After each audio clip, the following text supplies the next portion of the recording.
ఈ విశ్లేషణకు స్వాగతం. చరిత్ర పుటల్ని తిరిగేస్తే లార్డ్ డల్హౌజీ పాలనాకాలం ఒక అద్భుతమైన సంక్లిష్టమైన అధ్యాయమని చెప్పాలి. ఒకవైపు బ్రిటిష్ సామ్రాజ్యాన్ని అగ్రెసివ్గా విస్తరించడం, మరోవైపు ఆధునిక భారతదేశానికి పునాదులు వేయడం, ఈ రెండు పరస్పర విరుద్ధమైన కోణాలు ఆయన పరిపాలనను ఒక ఆసక్తికరమైన కేస్ స్టడీగా మారుస్తాయి. మరి ఇక్కడే అసలు ప్రశ్న తలెత్తుతుంది. ఆధునిక భారత నిర్మాత అని పిలవబడే వ్యక్తే 1857 నాటి ఆ అతిపెద్ద సిపాయిల తిరుగుబాటుకు ఎలా బీజాలు వేశారు? ఈ పారాడాక్స్ అంటే ఈ వైరుధ్యమే ఇప్పుడు మనం విశ్లేషించబోయే ప్రధాన అంశం. ఒకవైపు ఆక్రమణలతో కూడిన రాజకీయ విస్తరణ, ఇంకోవైపు శరవేగంగా జరిగిన మౌలిక సదుపాయాల అభివృద్ధి. ఈ రెండింటి మధ్య జరిగిన ఘర్షణే అసలు కథ.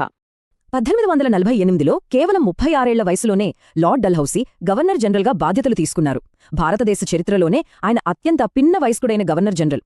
అంతకుముందు ఇంగ్లాండ్లో బోర్డ్ ఆఫ్ ట్రేడ్ అధ్యక్షుడిగా పనిచేసిన అనుభవం ఆయనకుంది.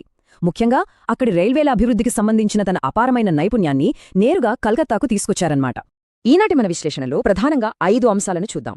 ఆయన నేపథ్యం, ఆక్రమణల నాటకం, వివాదాస్పదమైన రాజ్య సంక్రమణ సిద్ధాంతం, ఆధునిక రాజ్య నిర్మాణం, అలాగే ఆయన విడిచిపెట్టిన ఆ సంక్లిష్ట వారసత్వం. మొదటి భాగం, ఆ యువ గవర్నర్ జనరల్ యొక్క వేగవంతమైన ఎదుగుదల. నిజంగా ఆసక్తికరమైన విషయమేమిటంటే, డల్హౌసీ ప్రారంభ జీవితం. ఆక్స్ఫర్డ్లోని క్రైస్ట్ చర్చ్లో చదువుకున్నారు. పార్లమెంటు సభ్యుడిగా కూడా పనిచేశారు. పైగా నాటి ఇంగ్లాండ్ ప్రధాని సర్ రాబర్ట్ పీల్కు అత్యంత ఆప్తుడు. ఇంగ్లాండ్లో సాధించిన ఈ అద్భుతమైన ట్రాక్ రికార్డే 1848 జనవరిలో కలకత్తాలో అడుగుపెట్టగానే భారతదేశంలో అత్యంత వేగవంతమైన మార్పులు తీసుకురావడానికి ఆయనకు గట్టి పునాదిగా మారింది. ఇక రెండవ భాగం, చరిత్రలో ఎంతో కీలకమైన ఆక్రమణల పర్వం. ఈస్ట్ ఇండియా కంపెనీ భారత ఉపఖండంలో ఎంత నిర్విరామంగా, ఎంత వేగంగా విస్తరించిందో ఇక్కడ గమనించవచ్చు. 1848లో సతారా దగ్గర మొదలుపెడితే పంజాబు, లోయర్ బర్మా, ఝాన్సీ మీదుగా 1856 నాటి అవధ్ ఆక్రమణ వరకు ఈ సామ్రాజ్య విస్తరణ అన్నది ఎక్కడా ఆగకుండా అలా దూసుకుపోయింది. అయితే కేవలం ఆక్రమించడమే కాదు, వెంటనే ఆయా ప్రాంతాల పరిపాలనను అత్యంత సమర్థవంతంగా పునర్వ్యవస్థీకరించారు. పంజాబ్ను చిన్న చిన్న జిల్లాలుగా విభజించి డెప్యూటీ కమిషనర్ల చేతిలో పెట్టారు. లారెన్స్ సోదర్ల దెబ్బకు కేవలం 3 ఏళ్లలో అక్కడ పూర్తి శాంతిభద్రతలు వచ్చేశాయి. అలాగే వాణిజ్య వివాదాల వల్ల లోయర్ బర్మాను ఆక్రమించుకున్నాక రంగున్ను ఆసియాలోనే అతిపెద్ద ఓడరేవులలో ఒకటిగా మార్చేశారు. ఇది వాళ్ల అడ్మినిస్ట్రేటివ్ స్పీడ్కి ఒక ఉదాహరణ. మూడవ అంశం, అత్యంత వివాదాస్పదమైన డాక్ట్రిన్ ఆఫ్ ల్యాప్స్ అంటే రాజ్య సంక్రమణ సిద్ధాంతం. సైనిక దాడులు చెయ్యకుండా, ఒక్క తూటా కూడా పేల్చకుండా రాజ్యాలను కబళించడానికి వాడిన మాస్టర్ స్ట్రోక్ ఈ డాక్ట్రిన్ ఆఫ్ ల్యాప్స్. ఇది చాలా సింపుల్. ఎవరైనా హిందూ పాలకుడు సహజ వారసుడు లేకుండా చనిపోతే, దత్తత తీసుకోవడానికి బ్రిటిష్ వాళ్లు ఒప్పుకోకపోతే ఆ రాజ్యాన్ని పాలించే హక్కు ఆటోమేటిక్గా బ్రిటిష్ ప్రభుత్వానికి ల్యాప్స్ అవుతుంది, అంటే సంక్రమిస్తుంది. ప్రైవేట్ ఆస్తికి వారసుడుగా ఉండటం వేరు, రాజ్యాన్ని పాలించడం వేరు అని ఒక కొత్త లాజిక్ తీసుకొచ్చారు. దీని ద్వారా ఎన్నో రాజ్యాలను చాలా శాంతియుతంగానే కాని తీవ్ర ప్రజా వ్యతిరేకత మధ్య తమలో కలుపుకున్నారు. ఇందులో అత్యంత కీలకమైనది 1856 నాటి అవధ్ ఆక్రమణ. 1765 నుండి అక్కడ పరిపాలన సరిగా లేదని, అది ఒక మానవ విషాద దృశ్యమని 1851లో ఒక రిపోర్టొచ్చింది. అవధ్ను ఆక్రమించవద్దని స్లీమాన్ లాంటివాళ్లు సలహా ఇచ్చినా డల్హౌసీ వినలేదు. పాలనా వైఫల్యం అనే నెపంతో ఆక్రమించి నవాబును పెన్షనిచ్చి పంపించేశారు. దీనివల్ల బ్రిటిష్ సైన్యంలో ఉన్న స్థానిక సైనికుల ప్రతిష్ఠ తీవ్రంగా దెబ్బతింది. ఈ ఒక్క చారిత్రక తప్పిదమే అంతిమంగా 1857 సిపాయిల తిరుగుబాటుకు ఎంతటి పెద్ద ఉత్ప్రేరకంగా మారిందో మనకు తెలుసు. నాల్గవ భాగం, ఇప్పుడు మనం నాణేనికి ఉన్న మరోవైపు చూద్దాం. అదే ఆధునిక రాజ్య నిర్మాణం. ఈ సామ్రాజ్య విస్తరణ పక్కన పెడితే ఆధునిక రాజ్యాన్ని నిర్మించడానికి దేశీయంగా చాలా లోతైన సంస్కరణలు జరిగాయి. అంతకుముందు రోడ్లు, కాలువలు లాంటి పనులన్నీ మిలిటరీ బోర్డు చూసుకునేది. కానీ డల్హౌసీ ఆ బాధ్యతలను సెపరేట్ చేసి భారీ నిధులతో ప్రత్యేకంగా ఒక పబ్లిక్ వర్క్స్ డిపార్ట్మెంట్ లేదా పీడబ్ల్యూడీని స్థాపించారు.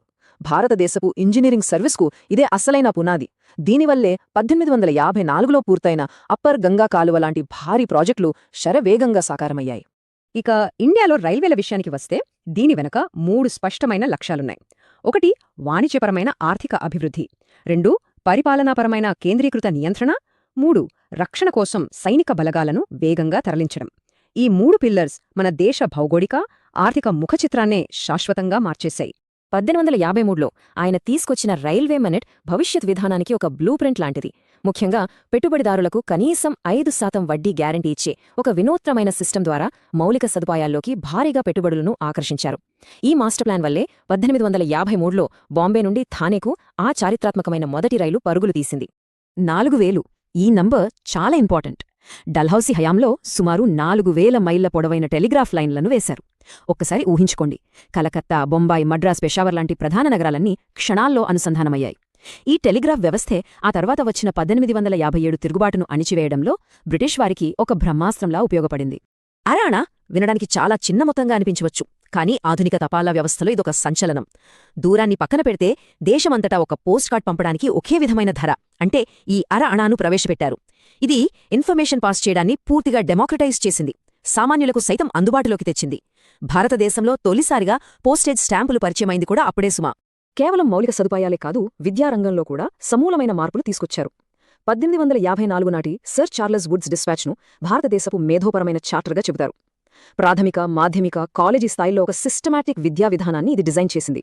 ఈ ఫ్రేమ్వర్క్ వల్లే 1857లో కలకత్తా, బొంబాయి, మద్రాసులలో ఆ 3 ప్రతిష్టాత్మక విశ్వవిద్యాలయాలు స్థాపించబడ్డాయి. ఇక చివరి అంశం, ఈ మొత్తం వ్యవహారం విడిచిపెట్టిన ఆ సంక్లిష్ట వారసత్వం. విపరీతమైన పని ఒత్తిడితో అలసిపోయిన ఈ పాలకుడు తన వెనుక వేగంగా ఆధునీకరించబడిన, ఏకీకృతం చేయబడిన ఒక బలమైన నెట్వర్క్ను విడిచిపెట్టారు.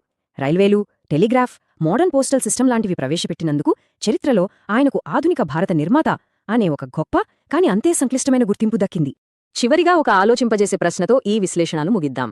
రైల్వేలు, టెలిగ్రాఫ్ లాంటి ఆధునిక వ్యవస్థలను పరిచయం చేయడమనేది ఆ అగ్రెసివ్ సామ్రాజ్య విస్తరణ వల్ల రగిలిన ఆ తీవ్రమైన అసంతృప్తిని నిజంగా ఎప్పుడైనా బ్యాలెన్స్ చెయ్యగలదా? ఒకే సమయంలో జరిగిన ఈ వ్యవస్థాగత పురోగతి, దానికి మనం చెల్లించిన భారీ మానవ మూల్యం, ఈ రెండూ చరిత్రలో విడదీయలేనంతగా పెనవేసుకుపోయాయి. ఏమంటారు? మరో ఆసక్తికరమైన విశ్లేషణతో